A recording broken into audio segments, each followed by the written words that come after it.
सोमनाथ जी मालिक। मैं जरा दर्जी के यहाँ जा रहा हूँ, शारदा पूजा कर रही है। वो टेलीफोन वाला आएगा, उससे टेलीफोन ठीक करवा लेना। अरे मालिक, अभी 4 दिन पहले तो टेलीफोन कंपनी से एक आदमी आकर टेलीफोन ठीक करके गया था, फिर खराब हो गया। मेरा कहा मानो तो मालिक ये मशीन ही बदली करवा दो ना। सोमनाथ, खराबी मशीन में नहीं लाइन में है। तो लाइन बदली करवा लीजिए। ओ, तुम नहीं समझोगे, जितना कह रहा हूँ उतना करवा लेना। अच्छा शाबाश। ये मालिक कभी मेरी बात तो समझते ही नहीं है। आने दो उस टेलीफोन वाले को। हमारे घर में घंटी नहीं बजती है, मैं उसकी घंटी बजा दूंगा। बज गई घंटी। इधर नहीं, इधर बजी।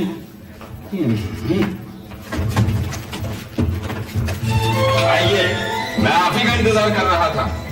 जी मैं आपका मतलब नहीं समझा। अरे मतलब में बात मैं समझाऊंगा, पहले अंदर आइए और टेलीफोन देखिए। आइए ना, आइए ना, आइए ना, आइए देखिए, ये टेलीफोन देखिए आप। अरे मेरी तरफ क्या देख रहे हैं, टेलीफोन उठाइए ना। इसमें आवाज आ रही है? नहीं। टेलीफोन खराब है? हाँ। तो फिर कुछ करो ना। मुझे क्या करना होगा? ओफो, ये भी मुझे बताना होगा कि टेलीफोन ठीक करने के लिए क्या करना पड़ता है। हाँ। तो फिर तुमको टेलीफोन कंपनी में किसने भर्ती कर दिया? ये तुम किससे बातें कर रहे हो सोमनाथ? मालकिन देखिए ने, ऐसे बेकार मैकेनिक टेलीफोन कंपनी में होंगे तो टेलीफोन कभी ठीक ही नहीं हो सकता। देखिए, आपको कोई गलतफहमी हो रही है। मैं टेलीफोन मैकेनिक नहीं हूँ। तो तुम कौन हो बेटे? जी मैं तो पेइंग गेस्ट के लिए आया था। तो फिर तुमने अभी तक मुझे बताया क्यों नहीं? आपने बताने का मौका ही कब दिया? कोई बात नहीं। क्या नाम है तुम्हारा? अर्जुन। अर्जुन? महाभारत का? नहीं, भारत का। This is right system. बेटे, तुम्हें कितने दिनों के लिए रूम चाहिए? 1 महीने के लिए। मैं आर्टिस्ट हूँ, यहाँ अपनी पेंटिंग्स की एग्जीबिशन के लिए आया हूँ, इसीलिए मुझे। अच्छा, और तुम्हारा सामान कहाँ है? स्टेशन के क्लॉक रूम में, शाम को ले आऊंगा। आप मुझे रूम देंगे ना? जरूर देंगे। आओ तुम्हारा कमरा दिखा दूं।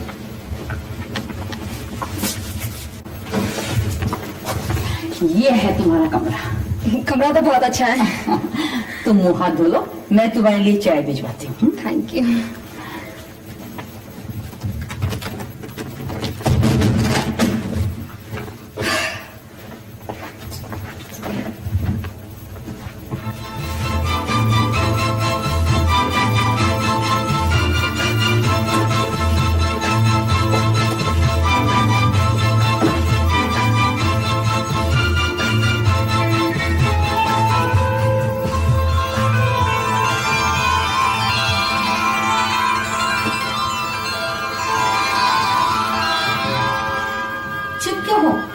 जवाब दो।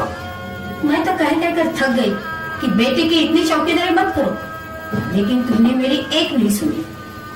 अब नतीजा तुम्हारे सामने है। और सख्ती करो उस फूल से बच्चे पर। बच्चों पे सख्ती ना करो तो बच्चे बिगड़ जाते हैं।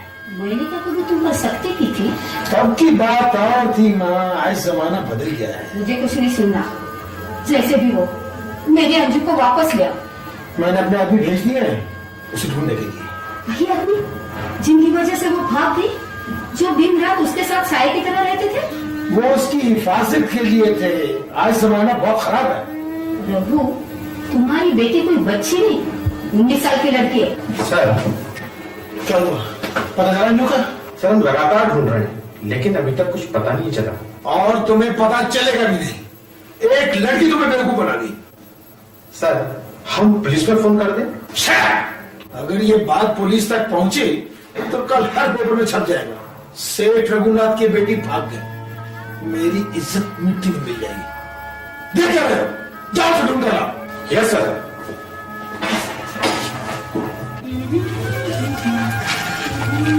Hello everybody. क्या बात है अर्जुन बेटे, आज बहुत खुश नजर आ रहे हो। Yes uncle.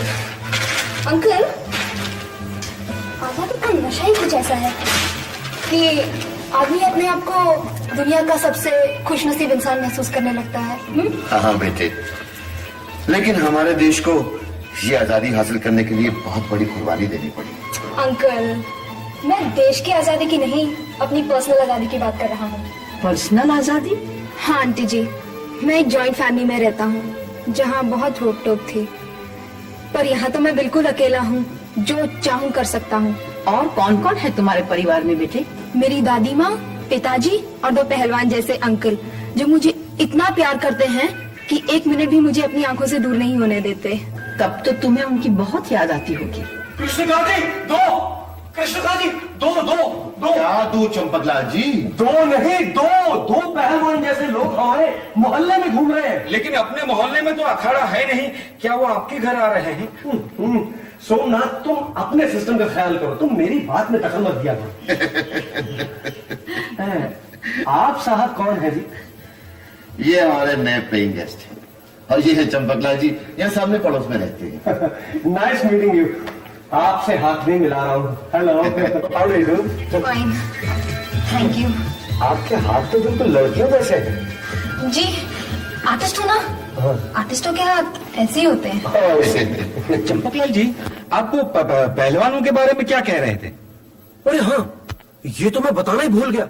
वो 2 पहलवान किसी लड़की के बारे में पूछताछ कर रहे हैं जो अपने लखपति बाप को छोड़कर भाग गई है। मेरी तो समझ में नहीं आता कि आजकल के लड़के लड़कियों को हुआ क्या है। मेरी भी समझ में ये बात नहीं आ रही कि किसी लड़की को अपने लखपति बाप के घर से भागने की क्या जरूरत थी।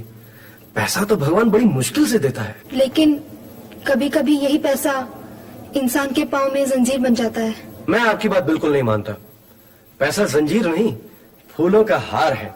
अगर मेरे पिता अमीर होते, वो चाहे कितने भी सख्त क्यों ना होते, मैं उनको छोड़कर कभी नहीं भागता। लेकिन चंपकलाल जी, तुम्हारे अमीर पिता तो तुम्हें छोड़कर खुद भाग जाते और साथ में पैसे भी ले जाते। सोमनाथ, तुम्हें कितनी बार कहा है कि जब 2 अक्लमंद आदमी बात कर रहे हो तो बीच में मत बोला करो। मैं भी तुम्हें यही समझा रहा हूँ कि 2 अकलमंद आदमी बात कर रहे हो तो बीच में मत बोला करो।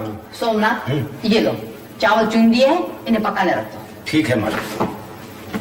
अंकल, आंटी, अब मैं भी आराम करूंगा। सारा दिन इतना घूमा हूँ, बहुत थक गया हूँ। अच्छा बेटे, जाओ।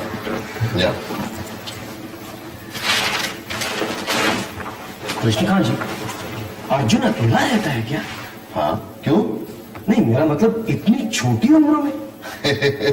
जमाना बदल गया है चंपकलाल जी, आजकल तो 18 साल के बच्चे कमाने लग पड़े हैं। यस, इस बात से मुझे भी याद आया कि मैंने पहली नौकरी 18 साल की उम्र में ही की थी।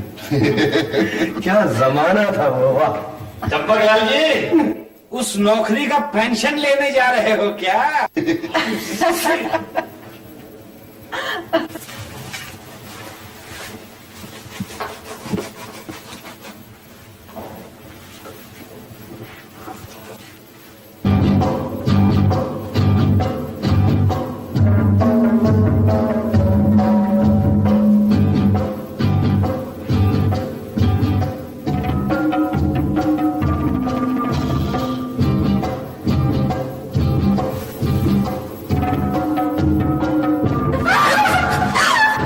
शक्कर वाली, ये क्या कर रही है? उस कमरे में चूहा है। उस कमरे में चूहा है, लेकिन तुम कौन हो?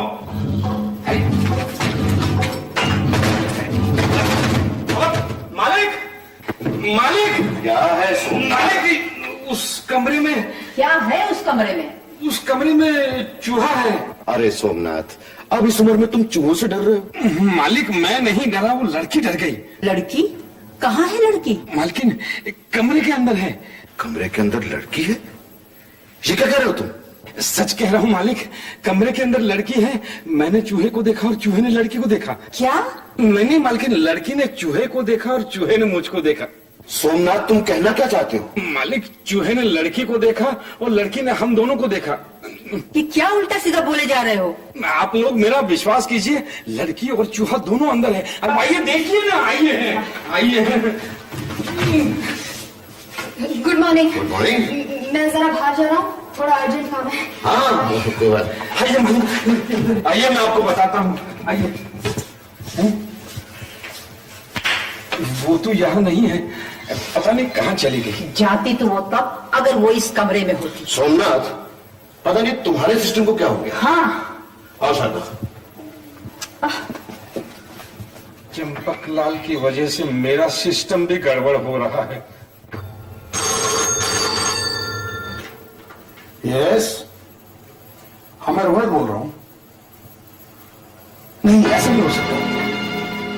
कहाँ है मेरी बेटी? प्लीज जल्दी बताइए। 5 लाख? नहीं, मेरी बेटी को कुछ मत कीजिए, मैं बोले कि अभी आ रहा हूं। कृष्णकांत जी, कृष्णकांत जी। अरे मालिक और मालकिन बाहर गए हुए चंपकलाल जी, आप इतने घबराए हुए क्यों हैं? अरे सोमनाथ, तुम्हें नहीं मालूम, बहुत बुरी खबर है। क्या हुआ भाई? अरे वो जो 2 पहलवान आए थे ना हमारे मोहल्ले में, उस लड़की को ढूंढते हुए। क्या उन्होंने तुमको पीटा? मुझे नहीं पीटा, बल्कि उस लड़की को जिसे वो ढूंढ रहे थे, शायद उसे किसी ने मार डाला। क्या कह रहे हो? मैं बिल्कुल ठीक कह रहा हूँ। पहले उसके बाप से 5 लाख रुपया लिया। 5 लाख रुपए? हाँ, और फिर सुनने में आया है उस लड़की का खून कर दिया। चंपकलाल जी, तुमको ये सब किसने बताया? अरे ऐसी चीजें बताई नहीं जाती, बल्कि पेपर में छपती हैं। ये देखो, अमीर बाप की लापता इकलौती बेटी की हत्या का संदेह। मैं इस लड़की को जानता हूँ, मैंने इसे देखा है। कहाँ? इसी घर में। ये क्या कह रहे हो तुम? सच कह रहा हूँ, मैंने इस लड़की को अपनी आंखों से गेस्ट रूम में जाते हुए देखा है। गेस्ट रूम में? इसका मतलब है उस लड़की के खून में पेंटर का हाथ है। मुझे तो उसी दिन शक हो गया था जिस दिन मैंने उसके साथ हाथ मिलाया था। वो हाथ किसी आर्टिस्ट का नहीं, खूनी का है। लेकिन चंपकलाल जी, जब से वो लड़की अंदर गई है, उसके बाद वो बाहर नहीं आई। हाँ। तो इसका मतलब है उस लड़की की बॉडी भी अंदर होनी चाहिए। वो पेंटर कहाँ है? वो तो इस वक्त बाहर गया हुआ है। ये अच्छा मौका है, चलो रूम की तलाशी लेते हैं। लेकिन अगर मालिक और मालकिन आ गए तो? अरे तुम उनकी फिक्र मत करो, उनको मैं संभाल लूंगा। सोमनाथ, जरा सोचो, अगर हम लोगों ने ये मुलजिम को पकड़ लिया तो हमारा नाम ये पेपर में छपेगा, हम बड़े आदमी हो जाएंगे। तुम जल्दी करो, टाइम वेस्ट मत करो। चलो, नहीं ठहरो, मोमबत्ती ले लेता हूँ, शायद ये काम में आ जाए। दरवाजा बंद करो। करता हूँ। मोमबत्ती जलाओ। जलाता हूँ। ये लाइट क्यों जला दी? माचिस ढूंढने के लिए। अरे अपनी जेब में से माचिस ढूंढने के लिए तुमको लाइट जलानी पड़ती है। तो बंद कर दो ना। ये लो। अरे ये लो।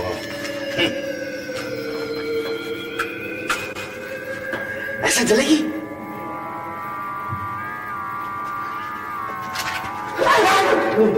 ये तो तस्वीर है। तुम पकड़ो।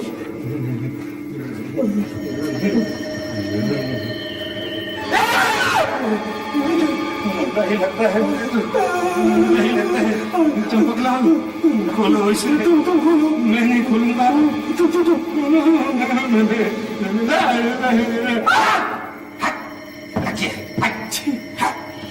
नीचे देखते हैं। यहाँ कुछ नहीं। मेरा 1 रुपया मिल गया, 3 दिन से खोया था।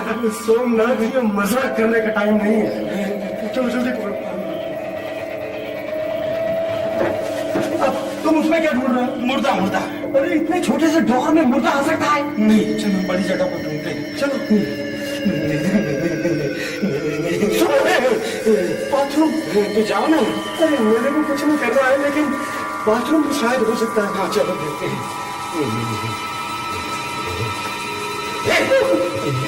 अंदर कोई नहा रहा है।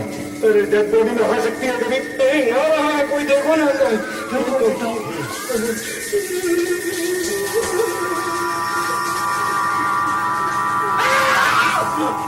क्या मोमबत्ती से मेरी दाढ़ी जल गई।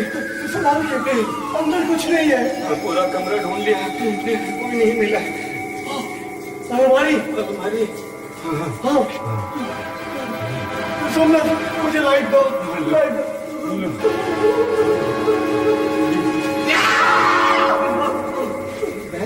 ये बैग खोलो। खोलो खोलो। यही पहन की वो लड़की बाहर आई थी।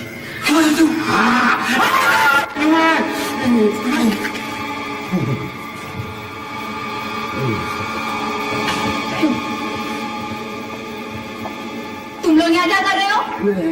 चोरी करने आए थे? नहीं नहीं नहीं, आपको गलतफहमी हो रही है, हम तो चूहा पकड़ने आए। चूहा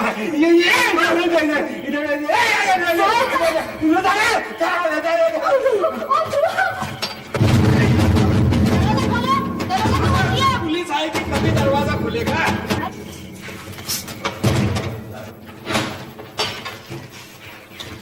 पकड़ लीजिए इंस्पेक्टर, इसी ने उस लड़की का खून किया है। अच्छा, खून? ये सब क्या है? इंस्पेक्टर साहब, ये है उस लड़की का कपड़े। ये सब बकवास है, मैंने किसी का खून नहीं किया। इसकी बात का विश्वास मत कीजिए इंस्पेक्टर, इस भोले भाले चेहरे के पीछे बहुत बड़ा खूनी छुपा हुआ है। तुम दोनों पागल हो गए हो। इंस्पेक्टर, अच्छा वो मुझे यहाँ मिल गया। पैसे डिमांड करने वाला ये आदमी है और ये कहता है कि अंजू के बारे में से कुछ पता नहीं। अल्लाह, ले जाओ इसे, चले।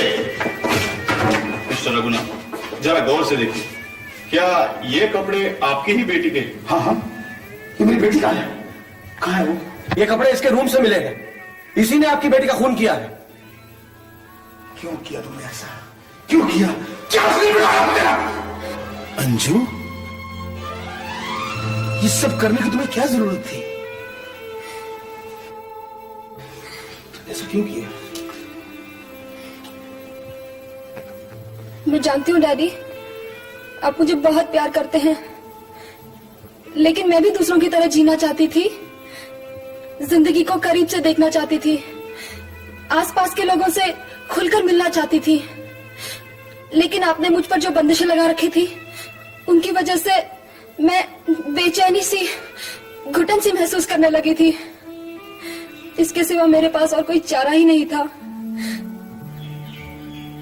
माफ कीजिएगा, मुझे आपकी बात में दखल देने का हक तो नहीं है, लेकिन फिर भी मैं इतना कहना चाहूंगा कि बच्चे जब बड़े हो जाएं, जवान हो जाएं, तो एक हद तक उन पर भरोसा कीजिए, उन्हें अपने फैसले खुद करने दीजिए, जिंदगी के तजुर्बे हासिल करने दीजिए, ताकि जिंदगी के किसी मोड़ पर भी वो अपने आप को कमजोर न पाए। रघुनाथ जी, बच्चे जब एक उम्र पर पहुंच जाएं, तो उन्हें बच्चा नहीं, अपना दोस्त मान लीजिए। बेटी, अब मैं समझी कि तुम पिछले दिनों इतनी खुश क्यों थी। ये आजादी जिंदगी में जरूरी है, लेकिन इसका कभी गलत इस्तेमाल नहीं करना चाहिए। अब तुम दोबारा ऐसा मत करना। देखो बेटी, तुम्हें नहीं मालूम कि बच्चे जब घर से भाग जाते हैं तो माँ बाप के दिलों पर क्या गुजरती है। I'm sorry daddy.